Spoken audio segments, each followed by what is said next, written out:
सभी का नाम बराबर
उसके पश्चात शौच सत्य संयम तब त्याग उपाय है।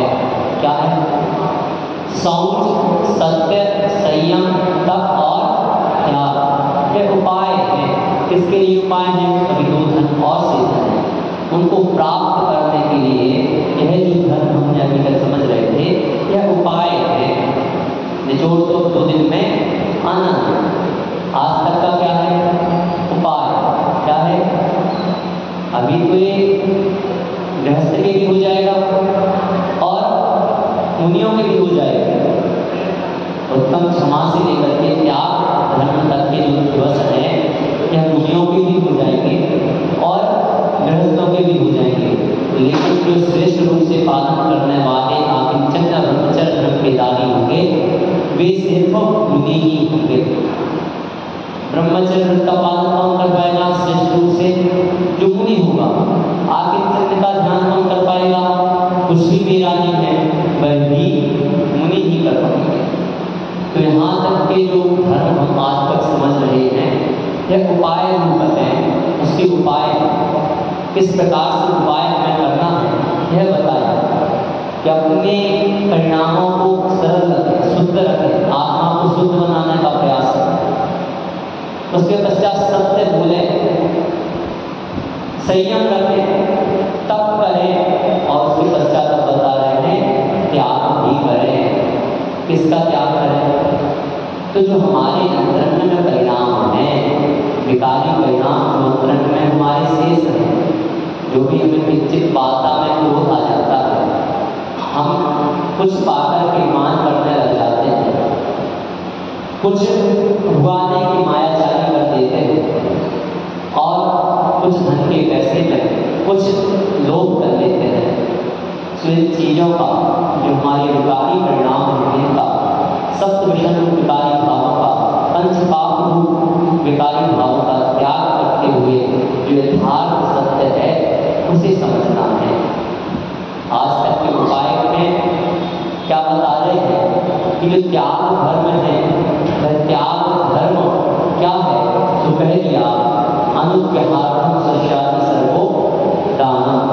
यहाँ दान बताया। वहीं सर्वार्थ सिद्धिकार ने आचार्य पूर्णिवास स्वामी ने बताया कि संयतस्य योगः ज्ञानादि भावो दानम। त्याग अर्थात जो संयत के योग है, मुनि आदि के योग है, ऐसा जो ज्ञान आदि है वह संयत के लिए दान करने योग्य है। क्या त्याग करेंगे? धन का त्याग करेंगे क्या? मुनि क्या त्याग करेंगे? धन का त्याग करेंगे। किसी को आहार दान तो देंगे नहीं, वो स्वयं दूसरे के हाथ देने जाते हैं। औषधि को दूसरे को देंगे नहीं। क्या क्या दे सकते हैं? अभय दान और ज्ञान दान। कौन कौन सा? अभय दान और सुबह भोजन की पंक्ति में भी इसी प्रकार का अर्थ निकलता है। दोनों समारे कर दिया, निज हाथ दीजिए साथ दीजिए खाए भोला बैठा।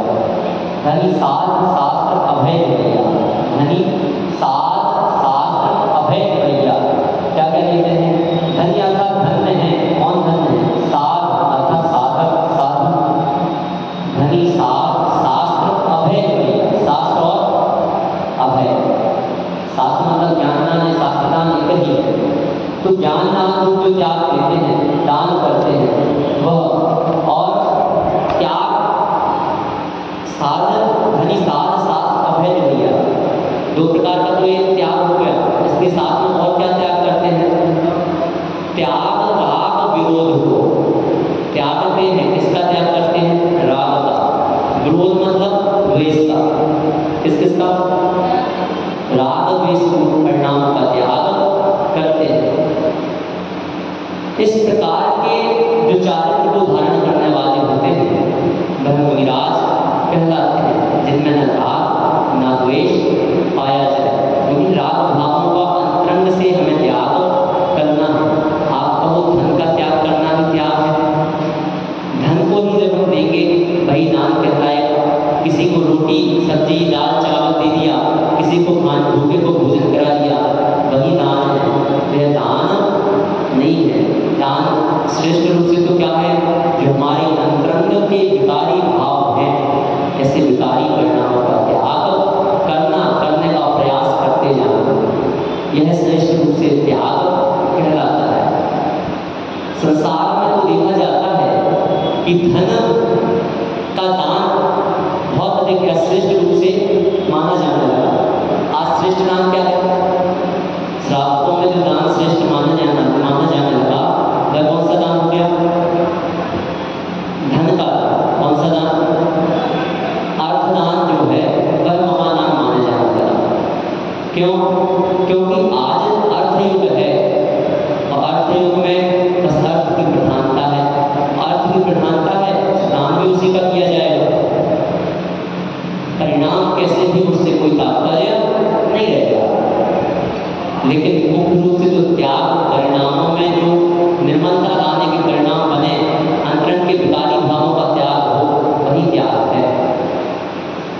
हम यह भी सोचते हैं कि हम धन को एकत्रित करेंगे, धन जोड़ेंगे, हमारे लिए मंदिर बनवाना है, हमारे लिए प्रतिष्ठा करानी है, हमें शास्त्र छपवाने हैं, और इस उद्देश्य से हम धन को एकत्रित करते जा रहे हैं, तो भी आचार्यों ने श्रेयस्कर नहीं बताया। आचार्य ने कहा त्यागाय श्रेयसे वित्तः मवित्तः संचन्वति स्वशरीरं स्वभक्तिनः नास्त्यामीति विद्युपति। त्यागाय श्रेयसे वित्तः अर्थात त्याग करने के लिए वित्त का संचय करना, धन का संचय करना श्रेष्ठ नहीं है। क्यों श्रेष्ठ नहीं? दूसरी लाइन में उदाहरण दे रहे। उदाहरण क्या कह रहे? जिस प्रकार से स्नान करते हुए जाता हुआ मनुष्य पहले यह सोच ले कि मुझे तो पहले कीचड़ में लौटना है, कीचड़ में जब मैं लोट हो जाऊंगा, जब मैं कीचड़ से अपने शरीर को मलिन कर दूंगा, तब जाकर के स्नान करूंगा। उसी प्रकार से वह मनुष्य है जो दान के लिए धन का संचय कर रहा है। श्लोक निश्चय की भाषा है आचार्य पुष्पक स्वामी जी की। तो इस प्रकार से वहां कथन किया। आप कहो कि हम तो संग्रह किस लिए कर रहे हैं? धन का संग्रह बिना कर्म के, जब आपके कर्म फल का शुभ उदय चल रहा होगा तभी आपके पास धन आएगा। आप कितना भी पुरुषार्थ कर लेना। कई लोग कहते हैं, मेरी रेखाएं देखी अनेकों बार ज्योतिषियों ने कहा आपका भाग्य रेखा ही नहीं है। मैंने कहा ठीक है, नहीं है, कोई बात नहीं। तो अब हमारा होगा क्या? कहने लगे कि आपके पास धन रहे आएगा, आपका काम हो जाएगा और रुकेगा नहीं आपके पास। हमने बस ठीक है, करना क्या?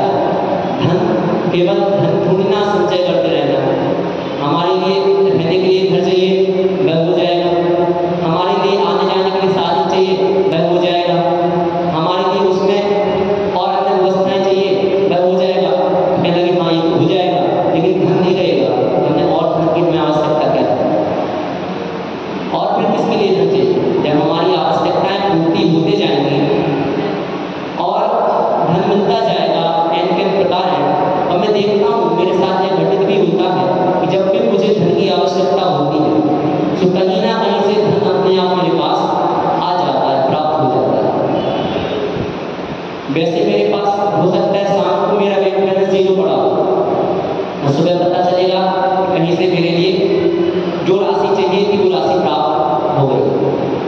इस प्रकार से अगर अपना जीवन चाहते हो, संतोषमय जीवन जीना चाहते हो, तो आपके लिए धन का संचय नहीं करना। धन संचय होगा अपने आप होगा। आप टेंशन में रहो, नहीं कल तो ये कार्य होना है, कैसे होगा, यह है वह है, अनेक प्रकार की आप टेंशन बना लो। अभी एक वर्ष था सागर जी के पास हम लोग संगोष्ठी में जा रहे थे। अभी हमारे सीनियर भैया थे, जनरल की टिकट लेकर के तत्काल में ही गए थे, उनका पहले प्लान नहीं था संगोष्ठी में जाने का। तत्काल में गए, मेरे सर भी हैं सेंट्रल यूनिवर्सिटी में जहाँ पढ़ता हूँ, वहाँ पर वो प्रोफेसर है, तो साथ में गए। हम लोगों के रिजर्वेशन थे, उनका रिजर्वेशन नहीं था, जनरल टिकट लेकर के हम लोगों के साथ बैठे हुए थे। अब बैठे थे सो टीटी आया, टेंशन में बिल्कुल, अब क्या होगा, टीटी आ गया, क्या होगा, अनेक प्रकार की टेंशन बनाने लगे। और कारण क्या रहा क्या नहीं रहा, कुछ समय पश्चात उन्होंने आलेख वाचन वहाँ किया, पहुँच करके मुनिश्री के सामने आलेख वाचन करने के पश्चात जैसे ही कमरे में वहाँ उन्हें माइनर अटैक आ गया। सब बच्चे कह रहे, जो भी हमारे साथी भाई थे, सभी कह रहे कि सर बहुत ज़्यादा टेंशन लेते हैं, इस कारण से उनके लिए अटैक आया। तो एक कारण अटैक आदि आने का सबसे बड़ा क्या है, टेंशन ही है। लोग में सामान्य से यही कह दिया जाता है, अगर किसी व्यक्ति को अटैक आए, कुछ आए, या तो उसके खान पान में कुछ बता दिया जाता है, या यह कह दिया जाता है कि उसे टेंशन अधिक है या अधिक थी। तो क्या है, टेंशन का कारण आज व्यक्ति सबसे अधिक कर रहा है। इसलिए कर रहा, दिखावे के लिए, इसलिए मात्र दिखावे की जिंदगी जीने के लिए कि हमारे लिए ठीक है, उतना अपने पास धन रखो। आपके पास जितना धन पुरुषार्थ से आएगा वह आपसे भाग्य के बिना नहीं आएगा। कितना ही पुरुषार्थ करोगे आपका व्यर्थ चला जाएगा, लेकिन पुरुषार्थ के बिना भी नहीं आएगा, ये भी ध्यान रखना। पुरुषार्थ करोगे तभी धन आएगा, लेकिन उसमें आप साथ में टेंशन कभी भी मत करो। जो प्राप्त होना है वही होना है। पहले कितने संतोषी मनुष्य हुए, 32 पैसे का व्यापार करना है, 32 पैसे का मुनाफा कमाना है, इससे अधिक मुनाफा अगर मैं प्राप्त होगा तो मैं नहीं चाहिए, वह सारे हम ऐसे ही बेच देंगे अगर किसी को चाहिए हो। इस प्रकार से उन्होंने धन एकत्र किया। चूंकि पूर्व की बात है 32 पैसे की, आज तो 32,000 में भी कुछ नहीं होता। क्या बाजू वाले का भी चाहिए, बिल्कुल। संचय कैसा करना कि बाजू वाले का भी मिल जाए। तो क्या है, देखिए होता वास्तविकता में यही है कि हम यह सोचते हैं कि दूसरे के पास क्या है। क्या सोचते हैं, दूसरे के पास क्या है, बस दूसरे के पास जो है वह प्राप्त करने की इच्छा अगर रखना है तो फिर आप जिंदगी भर दुखी ही रहेंगे। कई व्यक्ति मैंने ऐसे देखे बुंदेलखंड में, कुछ लोग बुंदेलखंड से भी हैं अधिकतर लोग, वहाँ पर अधिकतर पूर्व की बात है, आज से 10-12 साल पहले की। आज तो वहाँ भी संतोष नहीं है, सब धन के पीछे। ऐसे लोग पहले देखे, कुछ भी नहीं है, हमने भगवान की बस्ती में मग्न हैं, और घर में खाना खाने गए, दुकान पे बैठे सुपाठ कर रहे हैं, फिर घर गए सो खाना, दुकान बंद की, घर गए खाना खाया, और फिर मंदिर आदि में आरती करके और सायंकाल सो गए। किसी प्रकार की टेंशन नहीं। लेकिन आज कर्ज लेकर के, क्या लेकर के, लोन लेकर के, और किस्तों पर गाड़ियां उठ जाती हैं, घर उठ जाते हैं। दूसरे लोग क्या समझते हैं, अरे वाह इसके पास तो गाड़ी आ गई, इसके पास तो इसने बंगले जैसा घर बनवा लिया, महल जैसा घर बनवा लिया। इस प्रकार की बात सोचते हैं। लेकिन जब बाद में बीमा लेने वाले आते हैं, किस्त लेने वाले आते हैं, तो पता चलता है कि अरे ये तो उसने उधार के पैसों से बनवाया है। जब वो गाड़ी लेकर के चले जाते हैं और वो पैदल चलता है, तो पता चलता है कि गाड़ी किस्तों पे ली गई थी और किस्तों के टेंशन में वह व्यक्ति जीता रहता है। अब एक किस्त आ रही है, अगली किस्त आ रही है, होम लोन का है, ये गाड़ी के लिए लोन लिया था, ये हमने इसकी लोन लिया था, ये इसके लिए लोन लिया था, ना जाने कितने प्रकार के लोन आजकल चल गए और लोन की टेंशन में जीता रहता है। होता है कि नहीं ऐसा ही?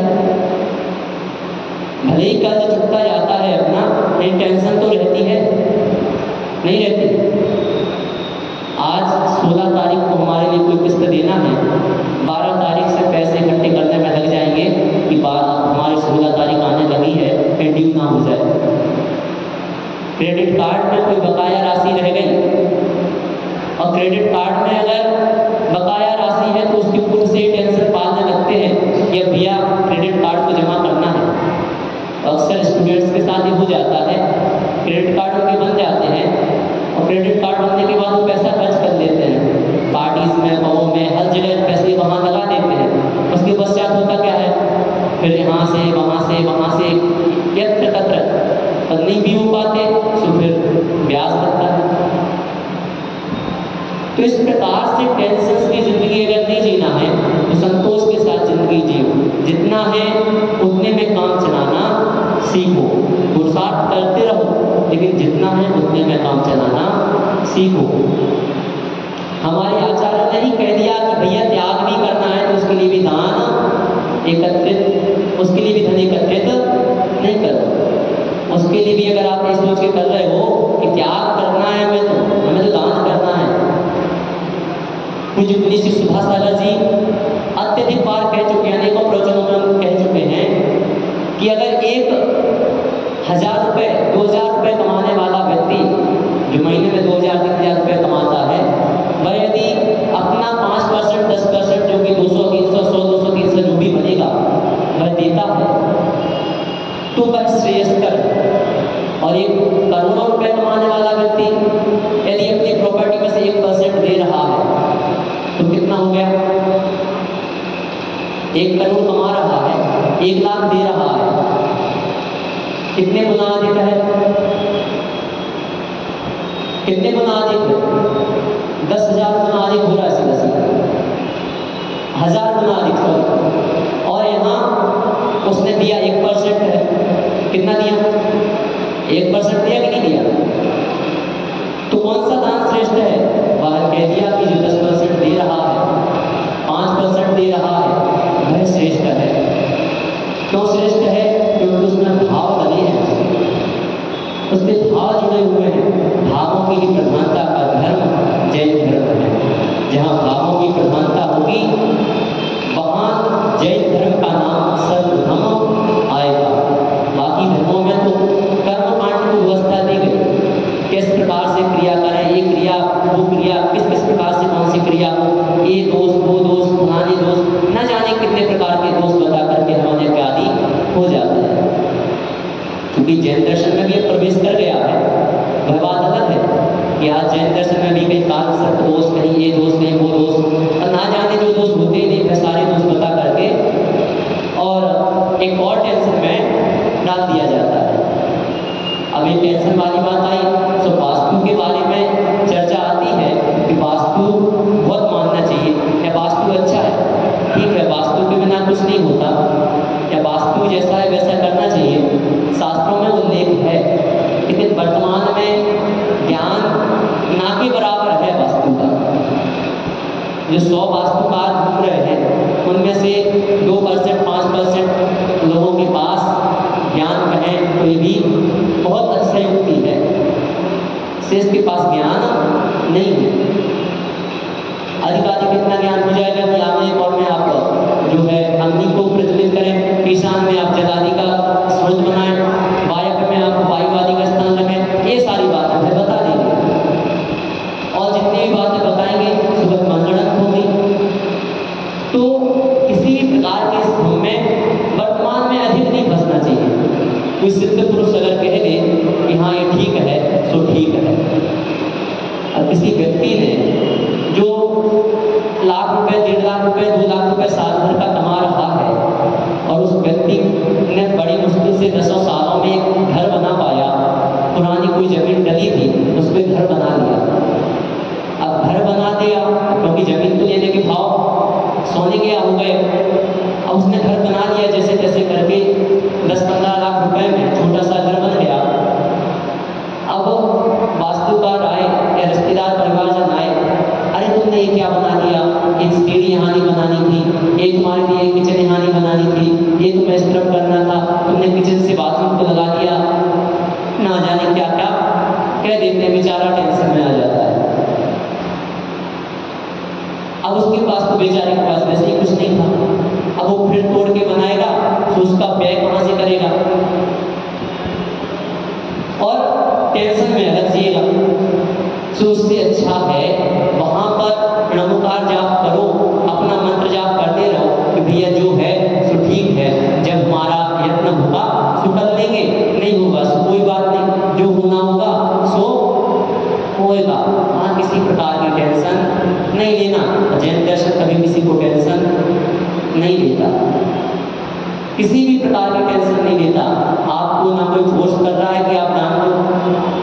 अब आज की बात अलग है कि साहूकार के यहाँ गए और कह दिया आपको ही सौधर्मित्र बनना है, क्योंकि वो भी एक दान निकालने का तरीका है, उसका भी विरोध नहीं किया जा सकता। लेकिन कई बार तलवार लटकती है, क्योंकि दिखावे वाले जो होते हैं वह दिखाते तो बहुत ज़्यादा है, या जिसके पास पूर्ण से धन होता है फिर वो अपने आप को नीचे नहीं आंक सकते, वह अपने आप को कमजोर नहीं बता सकते।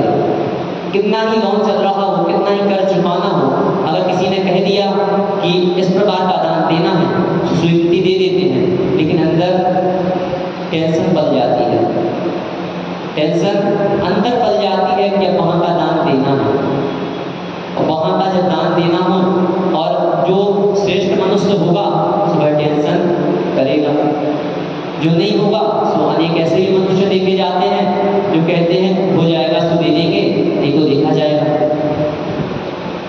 सो ऐसे भी देखे जाते हैं। सो अगर है सो तुरंत दो, निज हाथ दीजिए साथ लीजिए, अपने हाथ से ही दान को दो। कभी ये मत सोचो कि हम उधार छोड़ दे रहे हैं, कई वर्षों में दे देंगे, जब का कह दिया कहीं की व्यवस्था है तो उस हिसाब की व्यवस्था को देख करके वहाँ मान लो, जैसे कई बार क्षेत्रों पर ऐसी व्यवस्थाएं आजकल की जाने लगी कि 5 साल में आप 10 साल में उस दान को दे सकते हैं। तो उस प्रकार से भी आप कमेटी का अगर आदेश हो तो अच्छी बात है, अथवा आदेश नहीं है तो आप कमेटी से परमिशन ले लें कि हम ये जो दान है हम साल भर के अंदर या 2 साल के अंदर दे देंगे, उससे पहले हम नहीं दे पाएंगे तो भी ठीक है। लेकिन अगर आप कहो बोली दे दी उसके पश्चात नानुकुल कर रहे हैं तो फिर एक आपका कारण बनता है। एक बार ये घटनाक्रम है, कोई साहू जी बोली ले रहे थे, साहू जी का मतलब अन्य संप्रदाय नहीं, साहू अपने इसमें भी होते हैं, नाम याद नहीं आ रहा। तो वह जो साहू थे वह शिखर जी में किसी विधान आदि में या किसी कार्यक्रम आदि में बोली ले रहे थे। बोली गई 1,10,000 रुपए तक एक व्यक्ति ने कहे, उन्होंने 1,11,000 रुपए बोले, वहां उनका सम्मान नहीं हुआ। कारण था कि उनसे ज्यादा हाईलाइट हो गया 1,10,000 रुपए वाला व्यक्ति। क्यों?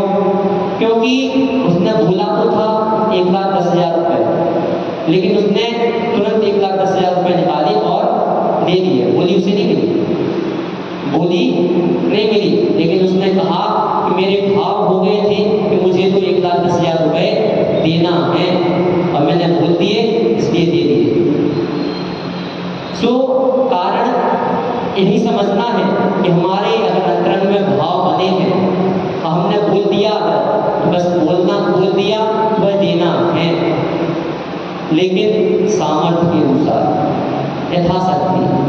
आचार्य ने जब 16 कारण भावनाओं को कहा तो यथाशक्ति तप और यथाशक्ति त्याग बताया। वहाँ ना तो दिखावे में तप बताया, ना ही दिखावे के लिए त्याग बताया। क्या बताया? आपकी जितनी शक्ति है उस शक्ति के अनुसार, उस सामर्थ्य के अनुसार अपनी सामर्थ्य को छुपाए बिना तप और त्याग ऐसा नहीं है कि हमारे पास सामर्थ्य नहीं है, शरीर हमारा शिथिल है और हम उपवास आदि करने में लग जाएं तो फिर हमारा धर्म कार्य नहीं हो पाएगा।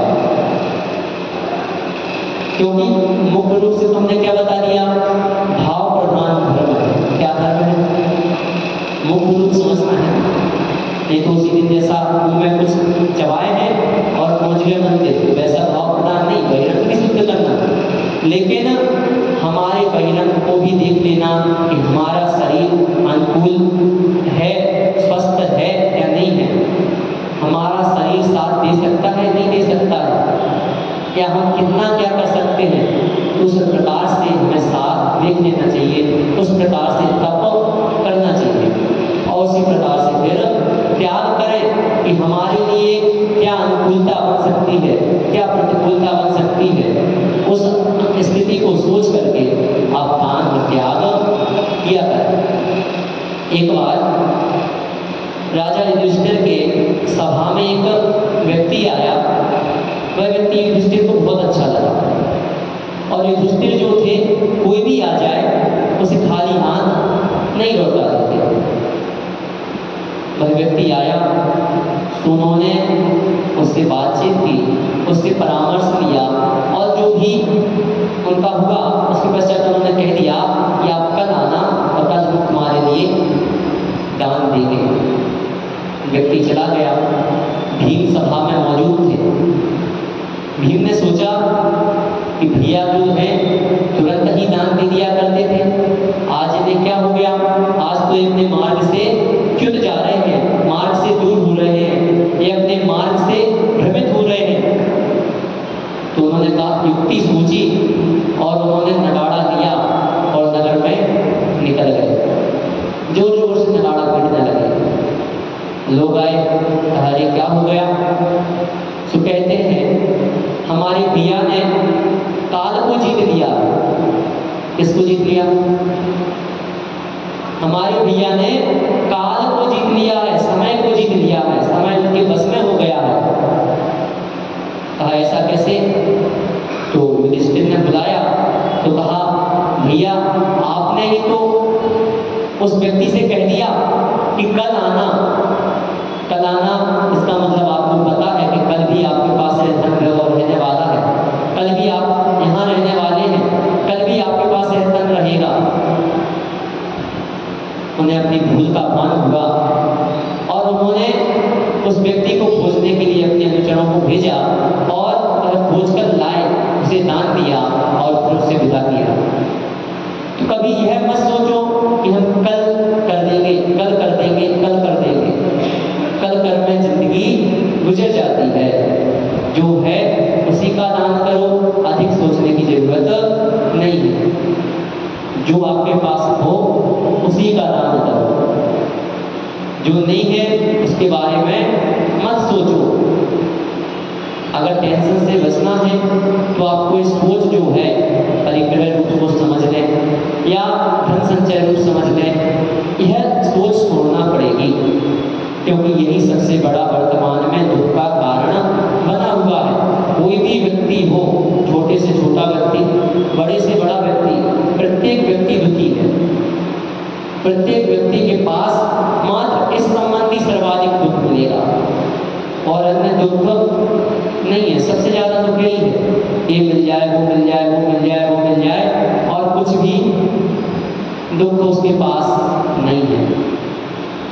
4 प्रकार का ध्यान कहा गया, आर्त ध्यान, इष्ट वियोगज, अनिष्ट संयोगज, पीड़ा चिंतन और निराश। सही है ना? ये 4 प्रकार के ध्यान कहे। इष्ट वियोगज, इष्ट वियोगज क्या है? अपने से किसी इष्ट का वियोग हो जाना। हमारे लिए जो प्रिय लगने वाली वस्तु थी, कोई प्रिय लगने वाला व्यक्ति था, उसका वियोग हो जाने पर हम दुखी हो जाते हैं। चाहे वह धन रूप सामग्री हो, कोई परिग्रह रूप सामग्री हो, या हमारे मित्र, घर परिवार, माता पिता, पुत्र पुत्री आदि जो भी समझ लें, जो भी इस शरीर के संपर्क में आने वाले हैं, अगर वह हमें प्रिय लग रहे हैं और उसका वियोग हो जाए तो हम दुखी हो जाते हैं। फिर है अनिष्ट संयोगज। अनिष्ट संयोगज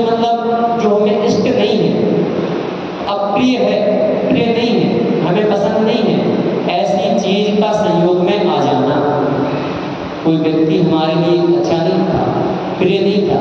कोई रिश्तेदार घर आ जाए और वह अच्छा नहीं लगता, उससे हमारी नहीं जमती, और वह घर आ जाए तो ऊपर से तो क्या कहेंगे, अरे आइए आइए बैठो, अंदर जाके कहेंगे अरे वो भी फिर आ गए, लो वो फिर आ गए। यही होता ना, लोक में यही होता है। जो अनिष्ट वस्तु हो उसके लिए क्या तिरस्कार का सामना करना पड़ता है और उससे हम स्वयं को दुखी करते हैं। अगर उसका संयोग हमें प्राप्त हो गया तो हम दुखी हो जाते हैं, या इष्ट वस्तु की प्राप्ति नहीं हुई तो हम दुखी हो जाते हैं। फिर पीड़ा चिंतन, अर्थात जो हमें पीड़ाएं हैं, कष्ट हैं, उनका चिंतन करने में समय खपाते रहते हैं, टेंशन बढ़ाते रहते हैं।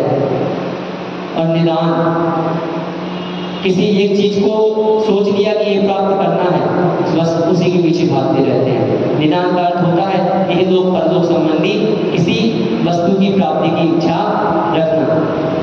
अगले जन्म में हमें यह प्राप्त हो, अगले जन्म में ये हो जाए।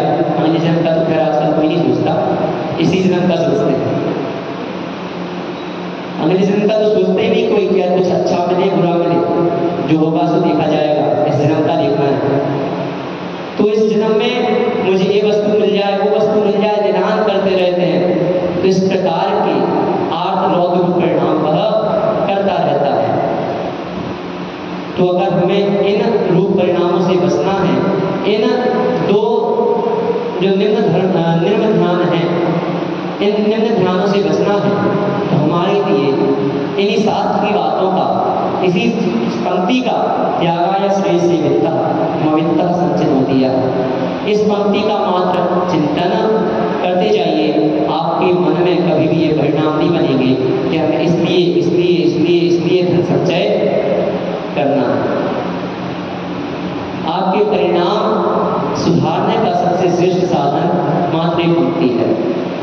4 प्रकार के दान आगम में कहे, औषध शास्त्र अवय आहार। याद हो गया, जो पूर्व से भी याद थे जिन्हें, उन्हें भी स्मरण हो गया। क्या क्या? औषध शास्त्र अभय आहारा, औषधि दान, शास्त्र दान, अभय दान और आहार दान, 4 प्रकार के दान हो गए। औषधि दान मतलब मुनि आर्यका श्रावक श्राविका, पहले इसके पूर्व की पंक्ति में लिखा दान 4 प्रकार 4 संघ को, 4 प्रकार का दान है, किसे देना है? 4 संघों को जो दान दिया जाता है वह दान कहलाता है। इसके अलावा भी एक करुणा दान की श्रेणी में हम लेते हैं कि एक करुणा दान भी होता है। 4 संघ कौन कौन से? मुनि आर्यका श्रावक और श्राविका। शुक्र चुल्ली का अलग से नहीं है, वह भी श्रावक और श्राविका की श्रेणी के अंतर्गत आते हैं। मुनि आर्यका ये तो श्रेष्ठ हो गए, अलग हो गए। उसके पश्चात जो श्रावक श्राविका हो गए, इनमें श्रेष्ठ श्रावक, उत्तम श्रावक, मध्यम श्रावक और जघन्य श्रावक का भेद कर दिया जाता है। उत्तम श्रावकों में जो हमारे चुल्लक जी हैं, केलक जी हैं, केलिका माता जी हैं, चुल्लिका माता जी हैं, ये श्रेष्ठ श्रावकों में गिने जाएंगे। मध्यम श्रावकों में जो व्रती हैं, जैसे कोई ने प्रतिमा लिए हुए हैं, कोई व्रतों को धारण किए हुए हैं, ब्रह्मचर्य कार्य को लिए हुए हैं, वह मध्यम श्रावक है। से जो सामान्य हैं वह जघन्य श्रावकों के अंतर्गत आ जाते हैं। आपको भी श्रावकों के अंतर्गत दिया गया है, घबराइए नहीं, ठीक है। तो श्रावक तो सब हैं, लेकिन श्रद्धा विवेक और क्रिया के साथ रहें वही श्रावक है। तो हमारे लिए इन 4 प्रकार के संघों को, इन 4 प्रकार का दान देने का प्रयत्न करना। वह 4 दान आपको बताई दिए। उसमें पहला दान औषध दान, चतुर्विध संघ को अगर उन्हें कोई पीड़ा है उसके निवारण हेतु कोई औषधि रूप दान देना पड़े, सुबह दें। औषधि से तात्पर्य केवल इतना नहीं है कि मुनिराज को पीड़ा हो रही है, हमने औषधि दी और निश्चिंत हो गए। वैयावृत्ति आदि भी चूंकि इसी में आते हैं, लेकिन इसके अलावा भी अगर हमें धर्म मार्ग से च्युत होकर के भी कोई सेवा करनी पड़े तो भी वहाँ करनी चाहिए। जैसे एक बार पंडित जगन मोहन दास जी शास्त्री जो करने के हैं, वह आचार्य के पास थे। आचार्य को पैरों में बहुत अधिक कष्ट था, सूजन थी आचार्य विद्यासागर जी को भी, और वह उनके पास जाते उनसे कहते महाराज जी आपके लिए बहुत ज़्यादा कष्ट है, वैद्य ने आपके लिए लहसुन का तेल बताया है, लहसुन का तेल लगा लोगे तो आपकी सूजन वह खींच देगा। बहुत दिनों से पीड़ा थी, आचार्य नहीं मान रहे थे, मानते भी नहीं है, मुनि मानता नहीं है, लेकिन श्रावक सेवा करता है। इससे आप सेवा कितने हद तक करना है उस हद को भी हमें जान लेना। ऐसा नहीं मुनि ने कहा मोबाइल ला के दे दो, मोबाइल ला के दे दिया, हमारे कमरे में एसी लगवा दो तो एसी लगवा दी, पंखा चालू करा दिया, उन्हें वही सारी व्यवस्था दे दी, सब धन आदि भी है, धन आदि भी उन्हें दे दिया। तो यह नहीं करना, यह तो फिर आपके लिए निम्न गति में ले जाने का कारण बनेगा। पूर्व में भी बता दिया कि अगर आप मुनि के चारित्र के हनन का कारण बनते हैं तो उससे आपकी निम्न गति होगी। तो औषधि में कहाँ तक उन्होंने जगत लाल जी शास्त्री जी ने हर प्रकार से प्रयत्न कर लिया, आचार्य श्री नहीं माने तो नहीं मानते। उसके पश्चात जब वह सामायिक में बैठे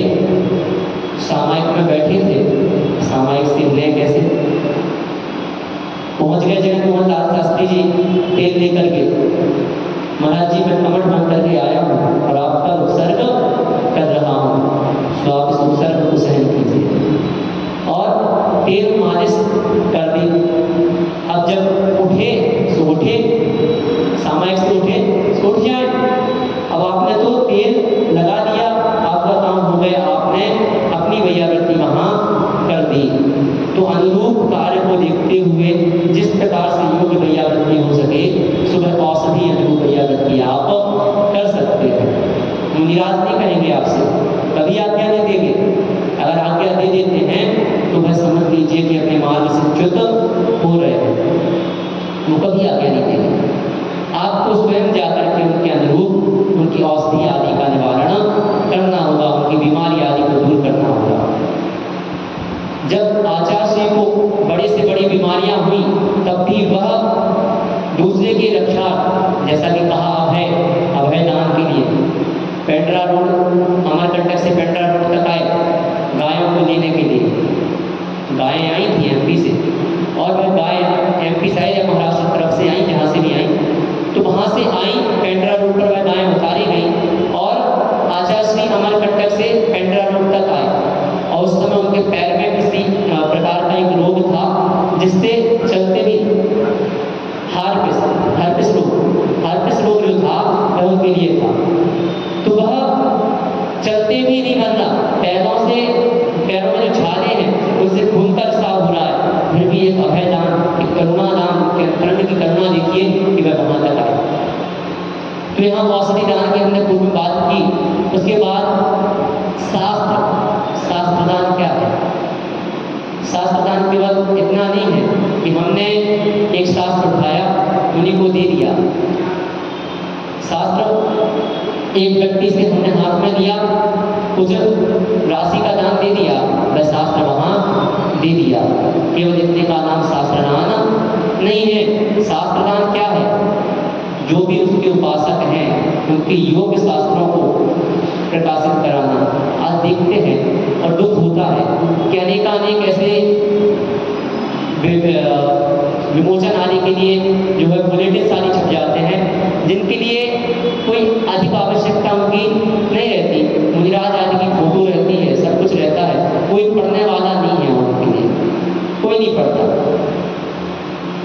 तो यदि आपके पास में कोई बुलेटिन मिल जाए तो आप क्या पढ़ोगे? इनका यहाँ सम्मान हुआ, इनका ये हुआ, वो हुआ, कोई नहीं पढ़ने वाला होता है।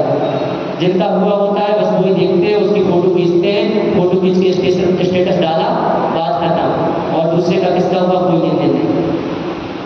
यही होता है। उसमें महाराज जी की फोटो है, उसमें भगवान की भी फोटो है, और वह जो बुलेटिन आदि है जो कि अभी जिनवाणी स्वरूप भी बन गई है, क्योंकि उसमें धार्मिक तथ्य लिखे हुए हैं, धार्मिक बातें भी लिखी हुई हैं, धार्मिक चित्र आदि हैं। अब हम कहाँ रख देते हैं? घर आए हमने रैक पर रख रैक पर रख दी। उसके पश्चात जब कुछ हो गया, अनेकों जगह पर ऐसा देखा, उन्होंने उठाया, दीपावली के समय सफाई के पूर्व मंदिर में ला करके रख दी। अब मंदिर वाले जाते। तो इस प्रकार के आज अपव्यय का मार्ग ही बन गया है। जहाँ देखो वहाँ कहीं पुस्तक, कहीं ये वो अनर्गल चीजें अत्यधिक प्रवेश करती जा रही हैं, जबकि जो तार्किक चीजें हैं, जो तार्किक तथ्य हैं, वह ज्ञान प्रस्तुत करने वाले अत्यधिक कम बचे हुए हैं। मात्र नाम का एक आज होड़ जो है वह दान की पद्धति को बिगाड़ देगी। जैसे आज हम देखते हैं मुनि आदित्य सागर जी, विशुद्ध सागर जी के शिष्य हैं, बहुत अच्छा ज्ञान, बहुत अच्छा सब कुछ, अनेकों भाषाओं का ज्ञान उन्होंने कर दिया, और आज वह लगे रहते हैं पांडुलिपि आदि को लिखने के लिए। उस जगह वह धन का सदुपयोग करा रहे हैं। पांडुलिपि लिखी जाएंगी, हजारों वर्षों तक सुरक्षित रहेगी।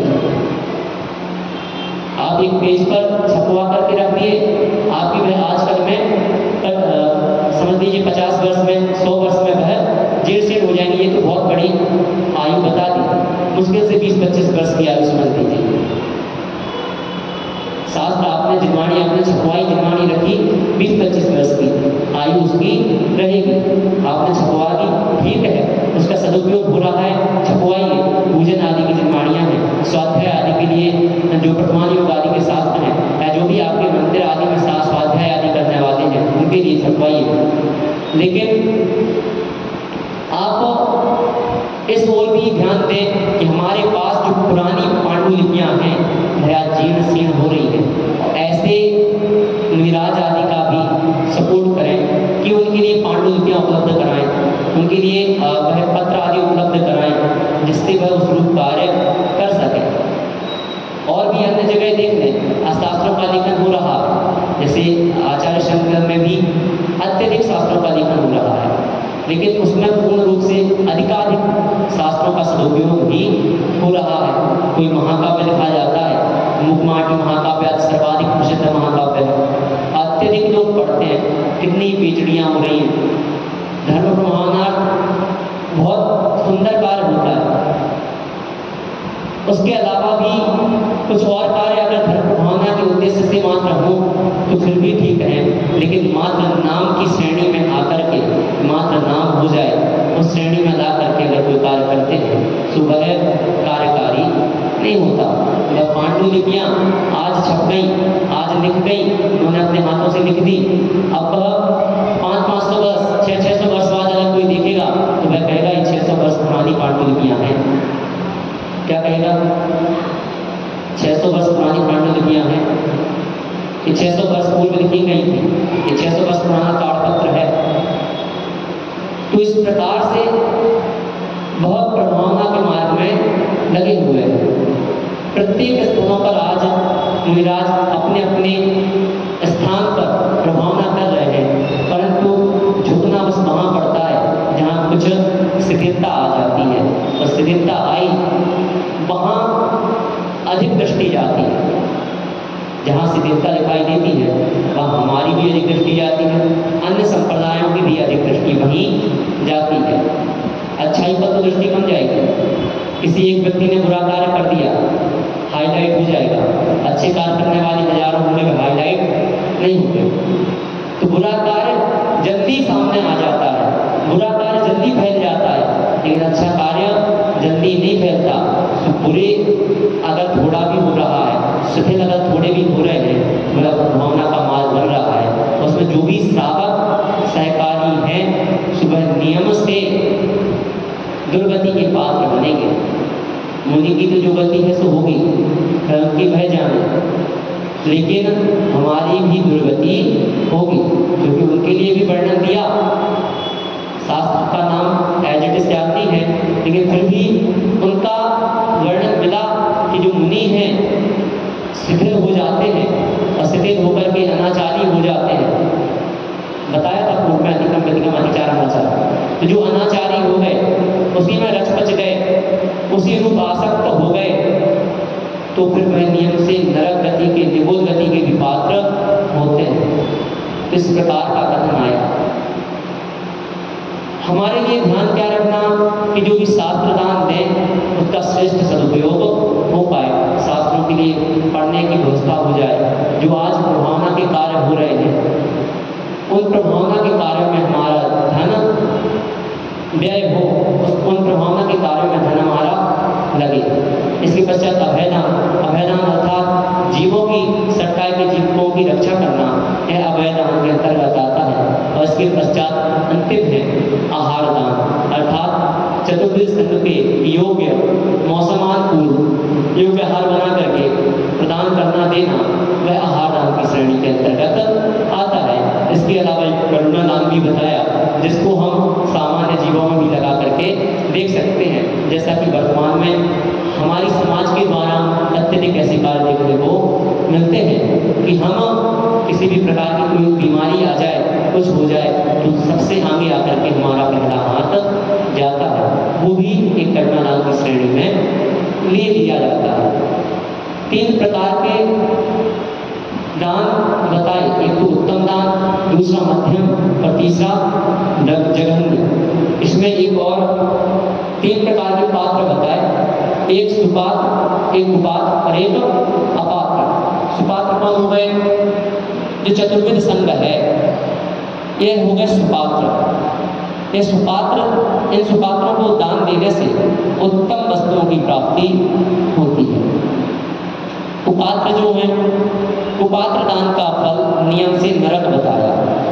अगर आप कुपात्रों को दान दे रहे हैं, कुपात्र मतलब कौन है? जैसे कोई हमसे भिन्न प्राणी है, हमारे आचरण से भिन्न आचरण रखता है, मांस मदिरा आदि का सेवन करता है, और आप उसके लिए दान दे रहे हैं, तो भाई आपके लिए नियम से कुपात्र दान का फल बनेगा। आप करुणा दान की श्रेणी में उसे दूसरी प्रकार से परिभाषित कर सकते हैं। आप स्वयं उसे भोजन करा दें, कुछ करा दें, लेकिन अगर आपको पता है एक व्यक्ति शराब आदि का सेवन करता है और आप उसे धन आदि दे रहे हैं, उस चीज की वह अगर शराब पीता है तो उसका दोष भी आपको लगेगा। यह कुपात्र। और इसी प्रकार से अपात्र आदि में सामान्य से जो ऐसे जीव हैं जिनके लिए आवश्यकता है, अपात्र में किसे लेंगे? जो जीव गाय बैल आदि हैं या ऐसे जो जीव हैं, इनको अपात्र की श्रेणी में ले लिया जाता है। तो हम इन 3 पात्रों के फल को समझते हुए कौन दान श्रेष्ठ है, क्या है, वह समझ लेना चाहिए। अब मैं थोड़ा अपने संस्थान के बारे में आज बताना चाहता हूँ, क्योंकि आप लोगों ने सुना भी होगा, आपके यहाँ आते रहते हैं, क्योंकि अब विद्वान सामान्य से, तो सामान्य के लिए भी जो भी दान आदि की घोषणा आप करना चाहो तो आज त्याग धर्म के दिन आप कर सकते हो।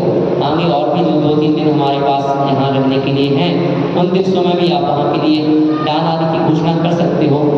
क्योंकि सामान्य की स्थापना जब हुई थी उस समय, क्योंकि पूर्व में तो बरगल सागर, पूरा जी, आहार जी, बनारस आदि बहुत से महाविद्यालय संचालित थे, बहुत से विद्यालय बिल्कुल पद्धति से संचालित थे, जहाँ जैन शास्त्रों का अध्ययन करके पढ़ सकते थे। लेकिन काल प्रभाव से उन संस्था के संस्थापकों का अभाव हो जाने के पश्चात उन संस्थाओं का धीरे धीरे ह्रास होने लगा और छात्रों की संख्या ना के बराबर बची और उतनी उचित सुविधाएं वहाँ प्राप्त नहीं हो पा रही थी। मात्र एक विद्यालय ऐसा संचालित था जिसमें मात्र एकांत मत की शिक्षा दी जा रही थी। उस समय मुनिश्री का चातुर्मास जयपुर में हो रहा था और पंडित सीकल चंद जी ने अपनी बात प्रकट की वहाँ पर कि एक विद्यालय की आवश्यकता है जहाँ श्रवण संस्कृति की, मुनिचर्या की शिक्षा भी दी जा सके, जहाँ मुनियों के स्वरूप को बताया जा सके। तो एक ऐसे विद्यालय को पहले खुलवाया गया और उसकी स्थापना सितंबर 1996 में हुई। आज लगभग 26 वर्ष से कंप्लीट हो चुके हैं। इन 26 वर्षों में लगभग 800 छात्र वहाँ से पढ़ करके निकल चुके हैं, जो कि देश के विभिन्न स्थानों में अपनी सरकारी सेवाएं आदि दे रहे हैं और साथ ही साथ वहाँ पाठशालाएं आदि संचालित करना। इसके अलावा 10 लक्षण पर्व में या अन्य भी धार्मिक धार्मिक जो भी पर्व आते हैं, अष्टांगिका पर्व आदि या 16 दिवसीय विधान होते हैं, अन्य जो भी कार्य होते हैं उनमें, या गर्मियों में जो शिविर आदि लगते हैं, ग्रीष्मकालीन शिविर जिसको नाम दिया गया, उन शिविरों में जा करके बच्चों को अध्यापन कराते हैं। छोटे छोटे शास्त्रों से लेकर के बड़े बड़े शास्त्रों का अध्ययन वहाँ कराया जाता है। और संस्थान में आज लगभग 230-240 बच्चे अध्ययनरत हैं। और लगभग 5 वर्ष पूर्व ही 6 वर्ष, चूँकि ये 6वां वर्ष है, वहाँ विदुषियों के लिए भी, हमारी जो बहनें थीं उन बहनों के लिए भी एक गुरुकुल पद्धति की परंपरा के आधार पर एक विद्यालय की स्थापना की गई, एक छात्रावास की स्थापना की गई। और उसमें भी वर्तमान में लगभग 150 बालिकाएं अध्ययनरत हैं। तो उनके लिए और यहाँ दोनों गुरुकुलों को मिला करके लगभग 400 छात्र छात्राएँ, 430 छात्र छात्राएँ वहाँ अध्ययनरत हैं, जिनके रहने की, भोजन की, साथ ही साथ कॉलेज की फीस आदि की सारी व्यवस्था वहाँ निःशुल्क संचालित रहती है। और यह छात्र छात्राएँ अभी विदुषियाँ भी अनेकों जगह पर प्रवचन करने के लिए गई हैं। तो वहाँ के विद्वान विदुषी लगभग 800-900 जगहों पर प्रवचन के लिए गए हुए हैं। और वर्तमान में वहाँ एक अलग से बिल्डिंग का निर्माण हो चुका है। अब वहाँ की कैपेसिटी लगभग 500 छात्रों को प्रवेश देने की हो गई है। और 500 छात्रों को प्रवेश देने का तात्पर्य यह है क्योंकि पूर्व में 280, 300, 400 बच्चे तक प्रवेश के लिए आ जाते थे, क्योंकि महाराष्ट्र, मध्य प्रदेश, एक उत्तर प्रदेश और एक राजस्थान में शिविर लगाया जाता है, चयन शिविर। उनमें अनेकों लोग आते हैं, तो हर प्रांत से बच्चे आ सकें इस दृष्टि से सभी जगह शिविर लगा करके उनका चयन किया जाता था। 400 की संख्या में, 500 की संख्या में जब बच्चे आते थे और उनमें से केवल 40 का या 45 का ही सिलेक्शन होता था, तो उस दृष्टि को देखा गया तो कहा कम से कम एक वर्ष में 100 छात्रों को प्रवेश दिया जाना चाहिए। तो उनकी सीटों की बढ़ाने के लिए 6 छात्रों के प्रवेश की वहाँ सीमा कर दी गई है। और वर्तमान में इस वर्ष लगभग 80 या 85 छात्रों का प्रवेश लिया गया था। तो इस दृष्टि से आगे जाकर के वह संस्थान एक विशालकाय संस्थान का और विशालकाय बनने जा रहा है। और वह सब आपके ही सहयोग से होता आता है। वहाँ वर्तमान में चूँकि हनिया थाना, आहार जी, साथ में बरुआ सागर, इन संस्थाओं को भी वहाँ गोद ले दिया गया और इन संस्थाओं में भी पुनः विकास कार्य चालू हो गया है। चालू ही नहीं, वहाँ छात्रों का प्रवेश भी अत्यधिक मात्रा में होने लगा है। तो इन सभी संस्थानों को मिलाकर वहाँ का व्यय लगभग 6 से 7 करोड़ रुपए वार्षिक होता है, जो कि संपूर्ण भारतवर्ष से दशलक्षण पर्व में या धार्मिक शिविरों में जो भी दान राशि आदि प्राप्त होती है उसी के माध्यम से संचालित होता है। इसके अलावा जो भी इन प्रकल्पों में आप दान आदि देना चाहते हैं, वह एक विद्वान के निर्माण के पुण्यार्जन अगर आप वैसे कोई बनना चाहेंगे तो उनके लिए 5 लाख रुपए की राशि निर्धारित की गई है, क्योंकि 11th से वहाँ प्रवेश होता है, 11वीं कक्षा में प्रवेश होता है और BA फाइनल तक की शिक्षा वहाँ दी जाती है। 11th 12th को उपाध्याय कहा जाता है। उसके पश्चात जो first year, second year, third year, जिसे हम BA सामान्य भाषा में कहते हैं, उसे शास्त्री की डिग्री कहा जाता है। उसके पश्चात आचार्य अर्थात MA, शिक्षा शास्त्री अर्थात BEd, शिक्षाचार्य अर्थात M.Ed। इस प्रकार की शिक्षा को भी अगर कोई छात्र लेना चाहते हैं तो वहाँ उन्हें रहने की और भोजन की व्यवस्था दे दी जाती है। तो इस प्रकार से वहाँ पूर्ण व्यवस्था निःशुल्क संचालित हो रही है। और 5 सालों में 5 लाख रुपए की राशि का वहाँ प्रत्येक कार्य के लिए उनका व्यय अनुमानित बैठता है। 1 लाख रुपए प्रति वर्ष के आधार पर भोजन का, रहने का और कॉलेज आदि जाने आने का, कॉलेज की फीस का, इन सारा का व्यय मिला करके लगभग 1 लाख रुपए का व्यय वहाँ का बैठता है। कोई यदि एक विद्वत निर्माण पुण्यार्जन बनना चाहे तो 5 लाख रुपए राशि दे करके एक विद्वत निर्माण में सहायक बन सकता है। एक छात्र के यदि वार्षिक रूप से कोई विद्वान निर्माण में सहायक बनना चाहे तो 1 लाख रुपए दे करके उसमें सहायता प्रदान कर सकता है। इसके अलावा भी और अन्य प्रकल्प भी हैं, जैसे भोजन आदि का जो प्रकल्प है वह यदि वार्षिक कि वर्ष में किसी एक दिन आप कराना चाहते हैं प्रत्येक माह में, तो आप 71,000 रुपये की राशि दे करके वर्ष में प्रत्येक माह में किसी एक दिन विशेष भोजन करा सकते हैं। अथवा एक दिवस जो कराना चाहे उसमें 11,000 रुपये की राशि से किसी एक स्थान पर, या तो बालिका छात्रावास में या बालक छात्रावास में, वहाँ एक दिवस का भोजन करा सकते हैं। इस प्रकार से और भी जो भी प्रकल्प है, तो अगर आप और भी अन्य प्रकल्पों में या और कोई भी राशि देना चाहते हैं तो आप हमसे संपर्क करके या रवि भैया के पास नाम लिखा करके आप उनसे भी संपर्क कर सकते हैं। जो भी आपको घोषणा करना हो तो आप नाम आदि रवि भैया के पास लिखा देना, तो आपके नामों की घोषणा अंतिम दिवस रथ यात्रा के समय जब हम चलेंगे रथ यात्रा में, उस समय आपके नामों की घोषणा वहाँ से कर दी जाएगी। आज के लिए हम इतना ही रखते हैं, क्योंकि दान और श्रेष्ठ क्यों है यहाँ के लिए, क्योंकि यहाँ आपके प्रत्येक प्रकार का दान हो सकता है। कैसे हो सकता है?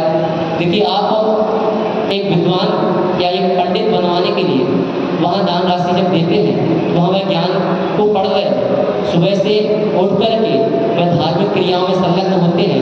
प्रारंभ में पूजा, सुबह से प्रार्थना के पश्चात स्नान आदि से निवृत्त होकर पूजा आदि का कार्य करते हैं। नाश्ता आदि करके फिर कक्षाएं लगती हैं, 2 कक्षाएं होती हैं। उन कक्षाओं में वहाँ धार्मिक शिक्षा प्रदान की जाती है। 11वीं में भाग 1, 2, 3, 6 ढाला, स्तोपदेश, द्रव्य संग्रह, यह ग्रंथ 11वीं कक्षा के सिलेबस में है। 12वीं कक्षा के सिलेबस में तत्वार्थ सूत्र जी, इसके अलावा रत्नकंडक श्रापाचार्य जी, पुरुषार्थ सिद्धि उपाय जी, यह 12th के सिलेबस में है। क्योंकि यहाँ पर आधे ग्रंथों को दिया, रत्नकंडक श्रापाचार्य 75 श्लोक और पुरुषार्थ सिद्धि उपाय भी 75 श्लोक। शेष श्लोक फर्स्ट ईयर में, क्योंकि 12th वहाँ बोर्ड रहती है, हर जगह ही रहती है, बोर्ड होने के कारण सिलेबस थोड़ा कम रख दिया जाता है। और 2 कक्षाओं में बाहरी शिक्षा, एक इंग्लिश की कोचिंग दी जाती है, एक संस्कृत की कोचिंग दी जाती है, तो उस प्रकार की शिक्षा वहाँ देते हैं। और उसके पश्चात फर्स्ट ईयर में जब पढ़ते हैं, जो शेष बचा हुआ रत्नकंडक श्रापाचार्य है, पुरुषार्थ सिद्धि है, सर्वार्थ सिद्धि के 5 अध्याय, कर्णानुयोग दीपक भाग 1, जिज्ञासा समाधान भाग 1, इनकी वहाँ शिक्षा दी जाती है। उसके ऊपर जब सेकेंड ईयर में आते हैं, तो सेकेंड ईयर में आने पर कर्णानुयोग दीपक भाग 2, इसके अलावा प्रश्नोत्तर रत्नमालिका, न्याय दीपिका, परीक्षा मुख, इन प्रकार के ग्रंथों को पढ़ाया जाता है। इसके पश्चात जब बढ़ते हैं तो आलाप पद्धति आदि जो ग्रंथ हैं या जो भी न्याय विषयक ग्रंथ हैं, न्याय विषयक ग्रंथों का वहाँ अध्ययन कराया जाता है। तो इस प्रकार से वहाँ सुबह से 2 कक्षाएं संचालित होती हैं प्रत्येक क्लास की। उसके पश्चात भोजन आदि होता है। भोजन आदि से निवृत्त होकर के फिर सभी अपने कॉलेज की ओर प्रस्थान करते हैं। कॉलेज से आकर के सायंकालीन भोजन होता है। सायंकालीन भोजन के पश्चात आरती के पश्चात पुनः 2 कक्षाएं संचालित होती हैं। पुनः 2 कक्षाएं संचालित होने के पश्चात कुछ समय लगभग 5-6 महीने वहाँ प्रवचन श्रृंखला आदि चलती है, जिसमें आपको किसी भी प्रकार के श्लोक, किसी भी प्रकार की गाथा आदि दे दी जाती है, 1 गाथा या 2 गाथा, उन गाथाओं पे आपसे प्रवचन कराए जाते हैं। तो इस प्रकार से वहाँ वर्ष भर की यह दिनचर्या रहती है। तो आप वहाँ एक ज्ञान दान रूप पुण्यार्जन कर सकते हैं। आहार आदि का दान चतुर्विध संघ के लिए कहा गया। चतुर्विध संघ में वह भी स्वधर्मी है, साथ ही साथ वह उस प्रकार के कार्यों में रत है। सुबह आहार दान के रूप में भी आप वहाँ यह घोषणा कर सकते हैं। औषधि दान के रूप में भी वहाँ इसी प्रकार से घोषणा की जा सकती है। उनके औषधि आदि के निमित्त से औषध शास्त्र अभय दान जो है वह रक्षा का भाव है, दया का भाव है। तो उस अनुरूप भी सोच करके आप वहाँ चारों प्रकार के दान अनुरूप कार्य किए जा सकते हैं। तो हमने वहाँ के लिए आपको यह बता दिया। बस आज के लिए हम इतना ही रखते हैं, समय बहुत ही अधिक हो गया है। बोली द्वादशांग जिनवाणी माता की।